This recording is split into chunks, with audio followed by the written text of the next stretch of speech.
চাঁপাইনবাবগঞ্জের শিবগঞ্জ উপজেলার চৌকা সীমান্তে গাছ কাটাকে কেন্দ্র করে দুই দেশের নাগরিকদের মধ্যে আবারও উত্তেজনা। শূন্যরেখায় দফায় দফায় দুই দেশের নাগরিকদের মধ্যে পাল্টাপাল্টি ধাওয়া ও ইটপাটকেল নিক্ষেপের ঘটনা ঘটে।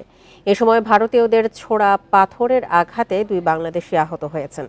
স্থানীয়রা জানান, সকালে ভারতীয় কয়েকজন নাগরিক সীমান্তের শূন্যরেখায় বাংলাদেশ অংশে গাছ কাটছিল। এ সময় বাংলাদেশি নাগরিকরা বাধা দিলে উভয় পক্ষের মধ্যে বাকবিতণ্ডা হয়। পরবর্তীতে দুই দেশের নাগরিকরা সংঘবদ্ধ হয়ে শূন্যরেখার কাছাকাছি অবস্থান নেয়।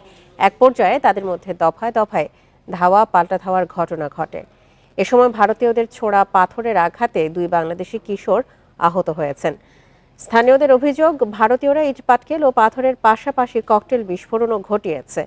দুপুর পর্যন্ত অন্তত 10টি বিস্ফোরণের শব্দ শোনা গেছে। চাঁপাইনবাবগঞ্জে 59 বিজিবি ব্যাটালিয়নের অধিনায়ক লেফটেন্যান্ট কর্নেল গোলাম কিবরিয়া জানান,